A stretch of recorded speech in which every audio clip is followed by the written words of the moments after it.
મિત્રો આપણે ઘઉં ભરવાના છે બેરલમાં. તમે જોઈ શકો છો આ બેરલ લીધું છે આપણે ને અહીંથી આપણે ઘઉં ભરવાના છે. તમે જોઈ શકો છો.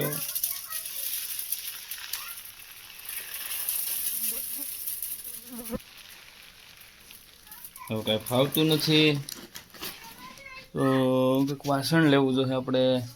કંઈક વાસણથી નાખીએ ઘઉં.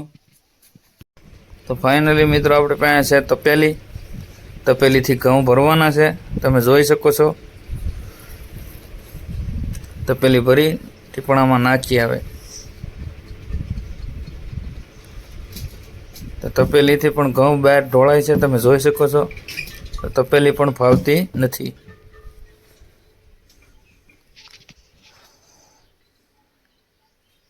તમે જોઈ શકો છો ફરતા ઘઉં ઢોળાય છે. આપણે ફાઇનલી જુગાડ કરવા માટે એમ કહેવાય છે કે એક લીધું છે કેન. વિમલ તેલનું એમ કહેવાય છે ખાલી કેન છે. એનો આપણે જુગાડ કરવાનો છે. તો તમે બધા વિડીયોમાં બન્યા રહેજો. આપણે જુગાડ કરવાનો છે ખાલી તેલના કેનના. બરાબર. તો શું કરશું આપણે?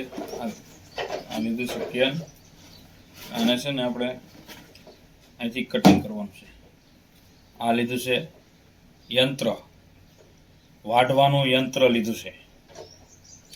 એના વડે આપણે અહીંથી આપણે કાપી નાખવાનું છે. હું સરસ મજાનું કટિંગ કરી નાખું.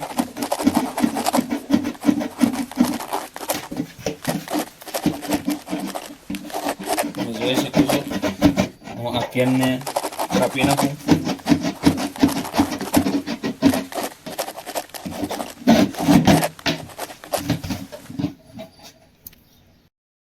ચાલો મિત્રો, તો આપણે ફાઇનલી આને કાપી નાખ્યું છે. આવી રીતનું કાપી નાખ્યું છે. અને તમે જોઈ શકો છો આ એનો નીચેનો ભાગ છે. આમાં એમ કહેવાય છે કે વાળો બાંધી બે કામ થઈ જશે. આનો વાળો બાંધી અને આમ ટીંગાડી દઈશું એટલે સકલા પાણી પીશે આમાં. તો એક આ આપણે સકલાનો પરબ પણ, પાણી પીવાનો પરબ પણ બની જશે.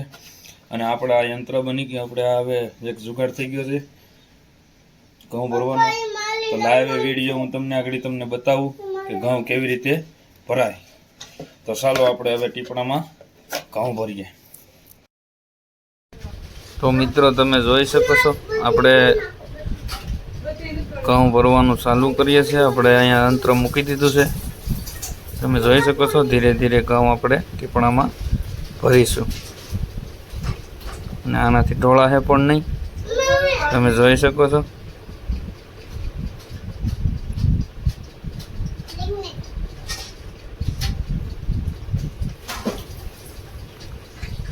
ફાઇનલી ઘઉં ભરાવાના ચાલુ થઈ ગયા. તમે જોઈ શકો છો હાર્દિકભાઈ પણ મદદ કરે છે.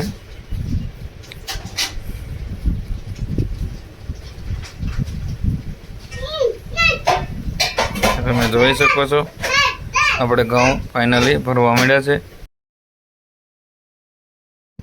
તો તમે જોઈ શકો છો સરસ મજાનો જુગાડ બનીને તૈયાર થઈ ગયો છે. આપણે ફાઇનલી ટીપણામાં ઘઉં ભરવા લાગ્યા છે. તો આગળ આપણે ઘઉં ભરાઈ જશે.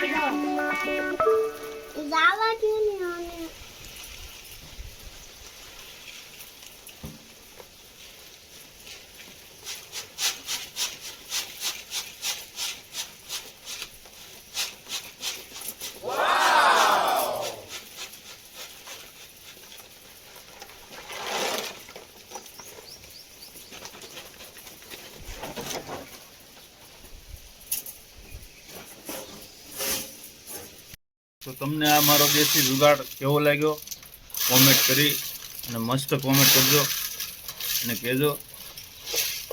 વિડીયો ગમ્યો હોય તો લાઈક કરજો, શેર કરજો. Thank you.